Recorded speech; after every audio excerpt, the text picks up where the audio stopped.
جاہل بد دماغ شخص کو ہم آگے چل کر بتائیں گے، پہلے اس کے کلپ سماعت کریں۔ میں گھوڑے باندھے، ان کی لیز اور پیشاب ممبر اطہر پہ پڑے، 3 دن مسجد نبوی صلی اللہ تعالی علیہ وسلم بے اذان و نماز رہی۔ اب وہ مولوی صاحب جو کہتے ہیں یہ کیسے ہو سکتا ہے واقعہ ہر رہا ہوا مدینے میں اور عصمتیں لوٹی گئیں اور مسجد نبی کی عزت اور حرمت کو پامال کیا گیا، نہیں ایسا نہیں ہو سکتا۔ مسجد نبی کو تالے لگے ہیں کہ نہیں لگے؟ یہ حدیث کی کتاب تاریخ میں نہیں اٹھا رہا، اور یہ حضرت امام دارمی وہ ہیں کہ جو حضرت امام مسلم کے بھی استاد ہیں، امام ترمذی کے بھی استاد ہیں، امام ابو داؤد کے بھی، اور امام کیا تھا ان پلیدوں نے کیا کیا تھا مسجد میں؟ وَكَانَ لَا يَعْرِفُ وَقْتَ الصَّلَاةِ إِلَّا بِهَامَهَامَةٍ يَسْمَعُوهَا من قبر النبی صلی اللہ تعالی علیہ وآلہ وسلم۔ امام دارمی رحمت اللہ علیہ تعالی جو خود حافظ بھی ہیں، متقی بھی ہیں، سند لائے مروان بن محمد سے، اور یہ سکہ ہیں۔ اب تہذیب و تہذیب اٹھائیں ان کی ترجمے کے اندر اس کے کلپ سماعت کیے ہیں۔ پہلے کلپ کے اندر وہ یہ کہہ رہا ہے کہ بھائی فلانی کتاب کے اندر یہ بات آئی ہے کہ یزید نے مسجد نبوی میں گھوڑے باندھے مسجد نبوی میں۔ یزید نے کہاں گھوڑے باندھے؟ مسجد نبوی کے اندر۔ تو اب حضرت سعید بن مسیب کہاں تھے؟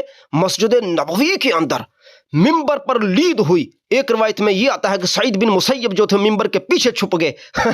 پاگل شخص، بتا مجھے اگر وہاں پر گھوڑے باندھے ہوئے تھے تو ممبر کیسے بچا تھا ہے؟ اور جاہل اگر وہاں پر گھوڑے بندھے ہوئے تھے، مسجد نبی کتنی بڑی تھی، ادھر 10 گھوڑے آ جاتے، 5 گھوڑے آ جاتے، 3 گھوڑے آ جاتے ہیں، ایک اور اگر باندھے جاتے تو ممبر کے قریب بھی تو باندھا جانا تھا۔ تو پھر مجھے یہ بتا کہ سعید بن مسیب جو ہیں وہ گھوڑوں سے بچے کیسے ہیں؟ سب سے پہلے تو یہ بتانا 3 دن جب گھوڑے ادھر بندھے رہے ہیں تو سعید بن مسیب کو آپ رضی اللہ تعالیٰ عنہ کو کسی گھوڑے نے جو ہے وہ ٹانگ تو نہیں لگا دی کہیں؟ یہ بھی دیکھنا تھا کہ آگے پیچھے سے پر لینا تھا۔ یار جھوٹ کے کوئی پاؤں ہوتے ہیں۔ اور روشن اور ملا روشن چھوٹے شیطان اتنا جھوٹ بولتا ہے جی۔ ایک روایت میں کہتا ہے جی مسجد نبوی کے اندر گھوڑے باندھے گئے، پیشاب ہوئی، لیدیں ہوئیں۔ دوسری کہتا ہے جی سعید بن مسیب بھی وہاں پر موجود تھے۔ اچھا گھوڑے جہاں پر باندھے جا رہے ہوں گے ان کی کتنی آواز ہوگی؟ کوئی گھوڑا جو روشن کو کہہ رہا ہوگا کہ آجا میں تیرے لیے پوری کشش میں ہوں، آجا تیرے لیے پوری کشش ہے۔ مجھے بتا بے غیرت، جب وہاں پر لید کی بدبو، پیشاب کی بدبو ہوگی، سارا کچھ تیرے بقول ہوگا، تو سعید بن مسیب وہاں پر نماز پڑھیں گے ہیں؟ 3 دن تک سعید بن مسیب وہاں پر رہے اور گھوڑوں اور لیدوں کے تحت رہے۔ معاذ اللہ، فٹے مت تیری شکل کی۔ اچھا خیر، میں اس بات کا جواب دینے لگا ہوں جو یہ کہتا ہے کہ دھارمی کے اندر یہ بات آئی ہے۔ دیکھو گے آخر میں آج کل سوشل میڈیا کا دور ہے، میں ایک حوالہ سوشل میڈیا سے بھی اس کے سامنے پیش کروں گا۔ جاہل شخص کی ویڈیو کے نیچے بھی کسی بندے نے کمنٹ کیا ہے، میں وہ بھی کمنٹ پیش کروں گا۔ اس جاہل نے اس کو جواب تک نہیں ابھی تک دیا ہے، اور بالکل اس نے صحیح بات کہی تھی، اس کا منہ توڑ کر رکھ دیا۔ یہ شروع میں کہہ رہا تھا یہ دھارمی دیکھو، یہ بزرگ اتنے بڑے ہیں، متقیاں، پرہیزگار۔ اب بھائی بزرگوں کے اوپر بحث کر رہا ہے، بزرگوں پر کس کا اختلاف ہے؟ تو روایت پر بات کر، بات ختم ہوئی جس طرح ہم بات کرتے ہیں۔ تو لوگوں کو فدو بناتا ہے، الو بناتا ہے، ادھر ادھر کی چلا کر کہہ دیتا ہے او ایسا ہو گیا ویسا ہو گیا۔ اللہ کے بندے، ہم سے پالا پڑا ہے تو ذرا ہوشیار ہو کر رہ۔ چلو یہ دارمی شریف کی روایت میرے سامنے بھی کھلی ہے۔ اخبارنا مروان بن محمد سے روایت ہے، وہ کہتے ہیں ہمیں سعید بن عبدالعزیز نے یہ بات بتائی ہے، یعنی کہ 2 راوی ہیں، کہ مروان بن محمد ہے کہ سعید بن عبدالعزیز ہے۔ یاد رکھے کہ جو سعید بن عبدالعزیز ہے نا، ان کا سماع یا ان کا تعارف، ان کا ملنا جو ہے، ان کی صحبت وغیرہ حضرت سعید بن مسیب سے ثابت نہیں ہے، یہ آگے چل کر ہم بیان کریں گے۔ کہتے ہیں کہ لما کانا ایام الحر لم یعذن فی مسجد النبی صلی اللہ علیہ وسلم ثلاثا، 3 دن تک تو مسجد نبوی شریف میں اذان ہی نہیں ہوئی، ٹھیک ہے نا، اور ولم یقام، اور وہاں پر اقامت نہیں ہوئی۔ ظاہر ہے کہ اذان نہیں ہوگی، اقامت نہیں ہوگی، جماعت نہیں ہوگی، یعنی کہ صاف کہہ دیں کہ 3 دن مسجد نبوی شریف جو ہے وہ مسجد نبوی شریف کے اندر اذان، اقامت وغیرہ نہیں ہوئی۔ ایسا نہیں ہے کہ لوگوں نے نمازیں نہیں پڑھی ہیں یا لوگوں نے باہر کہیں اذان نہیں دی ہوگی، مسجد نبوی شریف کی یہ بات ہے کہ 3 دن کے متعلق کہہ رہے۔ پہلے بات آپ نے پوری سننی ہے، نتیجہ بعد میں دینا، پہلے کمنٹ نہیں مارنا، ٹھیک ہے۔ ولم یقام، آگے کہتے ہیں ولم یبرح سعید بن المسیب المسجد، سعید بن مسیب جو تھے یہ مسجد میں مسلسل رہے، یہ مسجد سے باہر نہیں گئے، ٹھیک ہے۔ اب یہ ملا روشن جو ہے یہ اردو کی عبارتیں، اردو کے ترجمے والی کتابیں لے آتا ہے، ادھر سے دے کر آگے لوگوں کو جو فدو بنا دیتا ہے۔ اس کو کیا پتا چھوٹے شیطان کو کہ یہ پالا کن لوگوں سے پڑا ہوا ہے۔ اور چھوٹے شیطان دیکھ ذرا یہاں پر کے لکھا ولم یبرح سعید بن المسیب، سعید بن المسیب 3 دن تک مسجد میں رہے۔ مجھے یہ بتا کہ سعید بن مسیب 3 دن تک مسجد میں رہے، پیشاب کہاں کرنے جاتے ہوں گے کہیں کہ نہیں؟ ان کو پیشاب بھی آتا تھا کہ نہیں؟ ہیں وہ انہوں 3 دن کے اندر ان کو کوئی نہانے کی بھی ضرورت پیش آئی ہوگی یا نہیں؟ او کوئی ان کو کھانا وانا 3 دن تک بھوکے پیاسے 3 دن جو ہے کربلا میں پانی بند رہا، تو 3 دن کی ہی قید یہاں پر لگا کر مسجد نبوی کے اندر رکھا دیا گیا۔ اس کو نہیں پتا تھا، بے وقول بے عقل شخص ہے یہ۔ معتزلہ بہت بڑے عقل مند ہیں، اور اب یہ شخص بھی جو ہے نا لاہور کی فلانی شخصیت جو ہے اب وہ کہتے ہیں جی عقلی طور پر ثابت کر رہا ہے کہ واقعہ حرام ہے، یہ سارا کچھ نہیں۔ او الو کے بچے، یہ تو تھوڑا سا دیکھ، معذرت سے یہ دیکھ تھوڑا سا یہاں پر لکھا ولم یحبرح سعید بن المسیب المسجد، حضرت سعید بن مسیب مسجد سے ہٹے ہی نہیں ہیں، مسلسل ادھر ہی رہے ہیں۔ اب مجھے یہ بتا 3 دن کے اندر انہوں نے چھوٹا پیشاب کیا ہوگا یا نہیں، بڑا پیشاب کیا ہے کہ نہیں، انہوں نے کچھ کھانا کھایا یا نہیں، ٹھیک ہے، انہوں نے نماز کیسے پڑھی، وضو کیا یا نہیں۔ چلو تم کہو کہ تیمم کرنا، تو تیمم کہاں پر کیا ہوگا؟ اب وہاں پر تو گھوڑے باندھے جا رہے تھے، آخر گھوڑوں کے آگے چارہ بھی تو ڈالنا تھا، پھر گھوڑوں کو پانی بھی تو ڈالنا تھا، پانی بھی تو ان کو دکھانا تھا۔ وہ اتنا بڑا تو جاہل شخص ہے، جب ایک طرف تو کہتا ہے مسجد نبی شریف میں گھوڑے بندھے ہوئے تھے، وہاں پر لیدیں اور پیشاب تھی، دوسری طرف سعید بن مسیب کو 3 دن کے لیے تو نے ادھر معاذ اللہ گھوڑا بنا کر باندھ دیا ہے، استغفر اللہ، اور تو نے ان کو جانور سمجھ رکھا معاذ اللہ، کہ تو نہیں سمجھ رہا کہ ادھر جو 3 دن تک ان کو بھی رکھا گیا ہے بھئی، آخر ان کا پانی وانی کچھ حساب کتاب تو ہوگا۔ سارا مدینہ تو ان لوگوں کے جکڑے میں تھا نا، جن کے بارے میں تم بیان کر رہے ہو کہ وہ ظالم تھے، جابر تھے، ایسا تھا ویسا تھا، ہیں؟ آگے کہتے ہیں وَكَانَ لَا يَعْرِفُ وَقْتَ الصَّلَاةِ إِلَّا بِهَمْهَمَةٍ يَسْمَعُهَا مِنْ قَبْرِ نبی صلی اللہ علیہ وسلم فَذَكَرَهُ مَعْنَاهُ۔ کہتے ہیں کہ بھائی حضرت سعید بن مسیب جو تھے وہ مسجد نبی شریف کے اندر سے ان کو آواز آتی تھی، وہاں سے صاحب کو پہچان لیا کرتے تھے، ہیں، اور اذان نہیں دیا جائے، یعنی کہ سعید بن مسیب ایک معاذ اللہ ان کے نزدیک جاہل سے بندے تھے، ان کو تو وقت ہی نماز کا نہیں نکالنا آتا تھا۔ اور دنیا جو ہے وہ ساری کی ساری پھدو ہے اس شخص کی جو گفتگو سن رہی ہے، یہ پاگل شخص ہے، کہہ رہے سعید بن مسیب کو پتہ ہی نہیں چلتا تھا اذان کا وقت ہوا یا نہیں ہوا، یعنی کہ اس کا مطلب یہ ہے کہ سعید بن مسیب کو انہوں نے کمرے کے اندر دے کر تالے لگا دیے ہوئے تھے، ٹھیک ہے نا، اور اندر گھوڑے بھی اندر تھے، ہے پاگل شخص کہیں کا، تالے لگا دیے ہوئے تھے، پھر اس کا مطلب وہاں پر اندھیرا ہی اندھیرا تھا، پتہ نہیں صبح ہو رہی ہے کہ شام ہو رہی ہے۔ کتنا بے وقوف شخص ہے تو، تجھے ابھی تک اتنا ہی پتہ نہیں چل رہا؟ اچھا جی، ان کو نماز کا ہی پتہ رہا، حالانکہ جتنے فقہا ہیں سب کو پوچھ لیں آپ، فقہا آنکھیں بند کر کے ہاتھوں کی انگلیوں پر گن کر بتا دیا کرتے تھے کہ ابھی فلاں وقت کو اتنا وقت باقی ہے اور فلاں وقت یہ ہے۔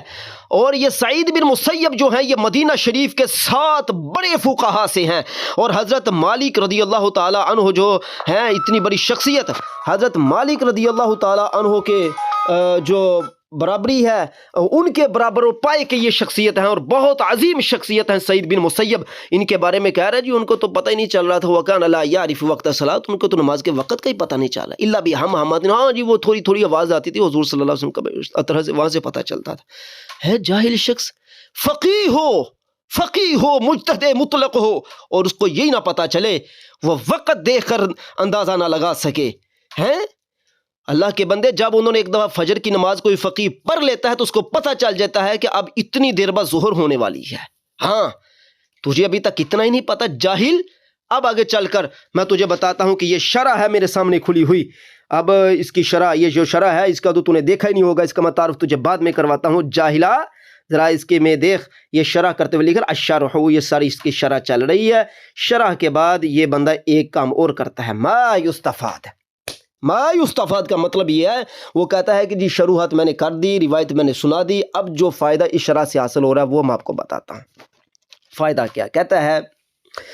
بیانو ما تجلوہ دعوی نقد البیعۃ من بعد الناس من الشر والفتنہ، کہتے ہیں جی یہ جو اہل مدینہ کے بعض لوگوں نے یزید کی بیعت کو توڑا تھا، یہ توڑنا شر اور فتنہ تھا، من الشر والفتنہ، وَلَقَدْ جَلَبَ دُعَاتُهَا شَرًّا عَلَى النَّاسِ عَظِيمًا فِي الْمَدِينَةِ، اور کہتے ہیں جی یہ جو لوگوں کو بلانا تھا کہ بیعت کو توڑو، یہ شر کی طرف دعوت دینا تھا لوگوں کو، اور یہ بہت عظیم شر تھا جو مدینہ میں ہوا۔ پہلی بات یہ ثابت ہوتی ہے کہ یہ بیعت کا توڑنا شر تھا، پھر ان کا تو آنا ہی آنا تھا، بیعت کو توڑنا جو ہے وہ اس کے نزدیک فتنہ اور شر تھا، جو شرح کر رہے ہیں کہ آگے چل کے کہتے ہیں دوسرا فائدہ اس سے یہ حاصل ہوتا ہے کہ لم یکن الخروج علی یزید مشروعا، کہتے ہیں کہ یزید پر خروج کرنا تو شریعت میں جائز ہی نہیں تھا، شریعت میں یزید پر مدینے والوں کا خروج کرنا جائز ہی نہیں تھا، لہٰذا جنہوں نے خروج کیا ان کی خطا اجتہادی ہے۔ ہاں جی، آگے کہتے ہیں فلم لدیہ کفر بواحد، کہتے ہیں کیونکہ یزید کے پاس ان کے پاس کوئی ایسی دلیل تھی نہیں کہ یزید کافر ہو گیا تھا، اس کے پاس کوئی وضاحت آتی کفر کی، کافر ہوتا تو تب یہ سارا کچھ ہوتا تھا نا، یقتضی ذالک، کیونکہ اسی بات کا تقاضا ہوتا ہے، اگر وہ کافر نہیں ہوا، کوئی واضح دلیل نہیں تھی، تو پھر بغیر دلیل کے بیعت توڑنا یہ کیا طریقہ تھا۔ تیسرا فائدہ جو ہے وہ کہتے ہیں اعتزال سعید بن المسیب الفتنہ، کہتے ہیں سعید بن مسیب کا فتنے سے جدا رہنا، وَهُوَ مِنَ الْفُقَهَاءِ الْمُعْتَبِرِينَ، اور سعید بن مسیب کا فتنہ سے جدا رہنا اور فقہاء معتبرین سے ان کا ہونا یعید عدم جواز الخروج، یہ تائید کرتا ہے کہ اہل مدینہ کے فقہاء بھی یزید کے خلاف خروج کرنے کی تائید میں نہیں تھے۔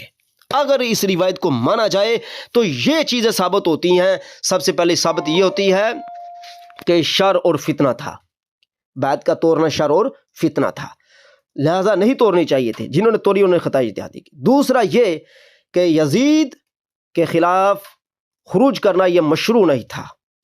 تیسری یہ بات کہ سعید بن مسیب فقہاء معتبرین سے ہیں، تو انہوں نے تائید کی اس بات کی کہ یزید کے خلاف خروج کرنا جائز نہیں۔ اگر بات مانی جائے تو اس سے یہ چیزیں نکلتی ہے، یہ میں اپنی طرف سے نہیں کہہ رہا، اب اس کا حوالہ دیکھ لو، اس کا تعارف بھی سن لو کہ یہ کہاں سے میں اس کو پڑھ رہا ہوں، پھر نہ کہنا کہ بھائی اپنی طرف سے ہی اس کو پڑھ گئے ہیں۔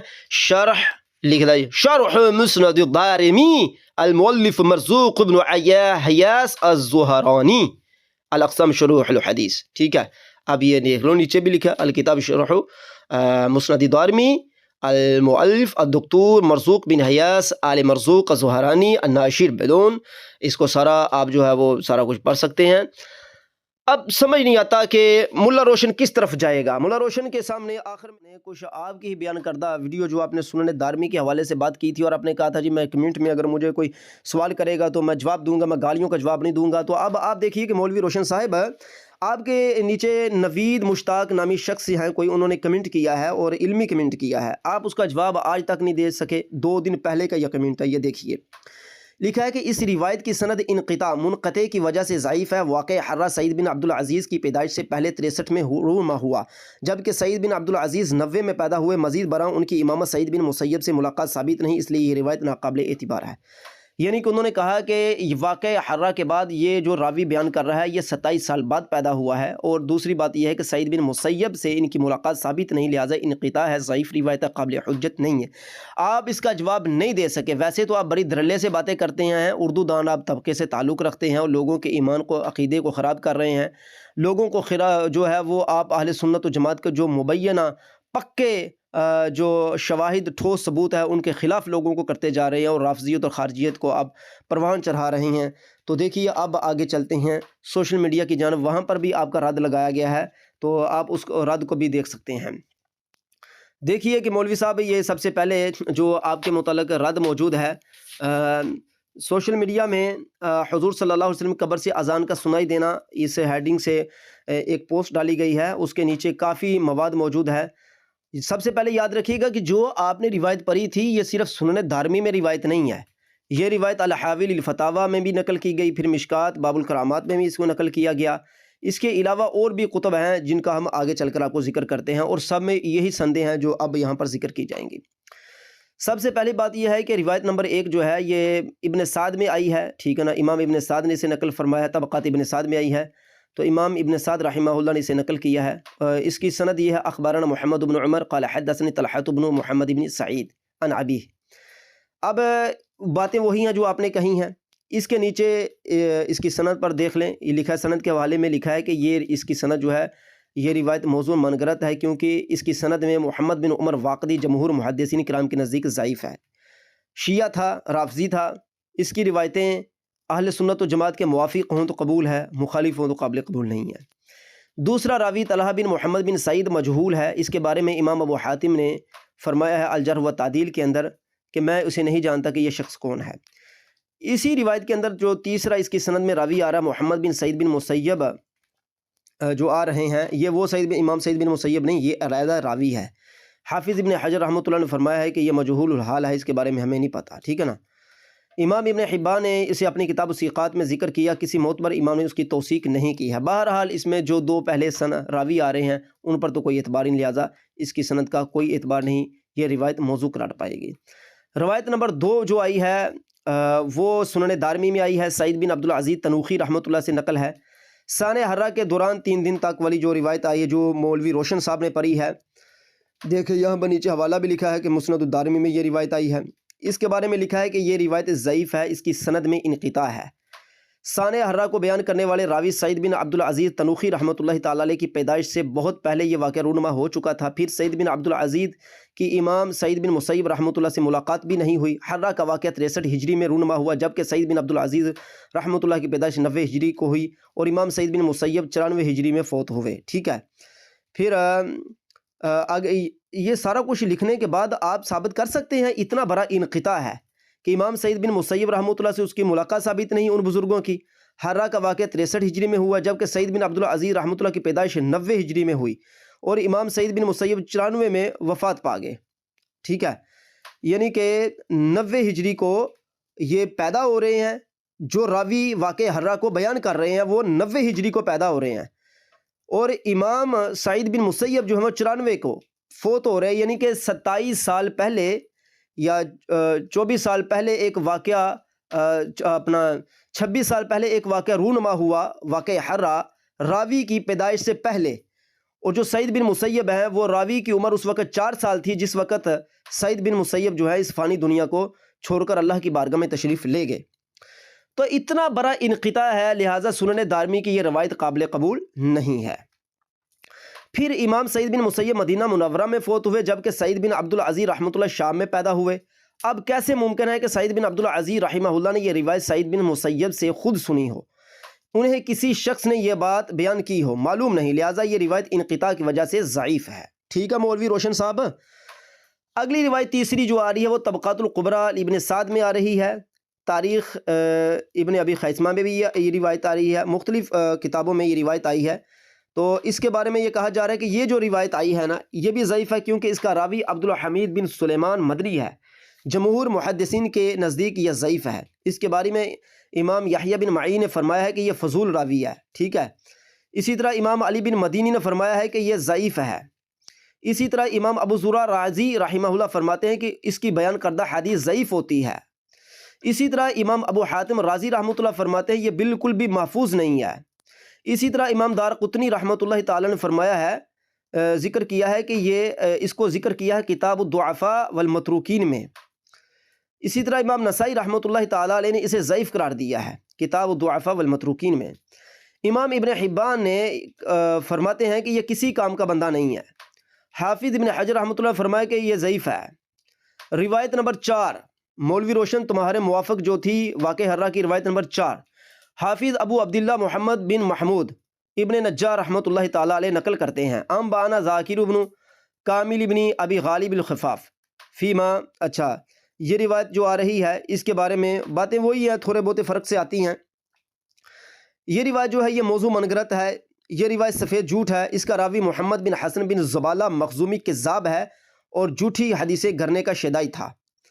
امام یحییٰ بن معین رحمۃ اللہ فرماتے ہیں یہ قابل اعتماد نہیں تھا، حدیثوں کا سرقہ کرتا تھا، یعنی حدیثیں چوری کرتا تھا، ادھر ادھر سے حدیثیں ملا کر اپنی طرف سے باتیں بناتا تھا، جھوٹا اور فضول شخص تھا۔ تاریخ ابن معین بروایت العباس دھوری۔ امام ابو حاتم رازی رحمۃ اللہ فرماتے ہیں اس کی بیان کردہ حدیث کمزور، ضعیف اور منکر ہوتی ہے، اس کے پاس عجیب و غریب قسم کی روایات ہیں، البتہ یہ متروک الحدیث نہیں ہے۔ الجرح و تعدیل، یعنی کہ عجیب و غریب قسم کی، یہ منکر بندہ ہے، ضعیف ہے، اپنی طرف سے باتیں بنا لیتا ہے، ٹھیک ہے نا۔ البتہ اتنا انہوں نے اضافہ کیا کہ یہ متروک الحدیث نہیں ہے، یعنی کہ اس کی بعض ساری حدیثیں اس کے چھوڑنے والی نہیں ہیں، اس کی کوئی حدیثیں لینے والی بھی ہیں۔ امام لیکن یہاں سے کوئی حجت نہ پکڑے کہ یہ روایت لینے والی ہے، یہ روایت اس کی لینے والی نہیں ہے۔ امام نسائی رحمۃ اللہ فرماتے ہیں، ویسے مولوی روشن نے تو یہ والی روایت بیان ہی نہیں کی، جب مولوی روشن بیان کرے گا پھر ہم اس پر مزید اس پر گفتگو کریں گے۔ امام نسائی رحمۃ اللہ فرماتے ہیں محدثین نے اس کی روایت چھوڑ دی ہیں، یعنی کہ اس کو بالکل متروک قرار دیا۔ اگر امام ابو حاتم نے یہ کہا کہ متروک الحدیث نہیں، لیکن امام نسائی فرماتے ہیں یہ پکا متروک الحدیث ہے، اس کو چھوڑو۔ امام ابو زرع رازی فرماتے ہیں کہ اس کی بیان کردہ حدیث کمزور ہوتی ہے، الجرح و تعدیل۔ امام دارقطنی فرماتے ہیں اسے متروک قرار دیا ہے، امام دارقطنی نے اسے متروک قرار دیا ہے۔ امام ابن حبان فرماتے ہیں کہ حدیثوں کا سرقہ کرتا تھا اور سکھا راویوں سے بغیر تدلیس کے وہ روایت بیان کرتا تھا جو اس نے ان سے سنی نہیں ہوتی تھی۔ حافظ ابن حجر رحمۃ اللہ فرماتے ہیں محدثین کے نزدیک یہ شخص جھوٹا تھا۔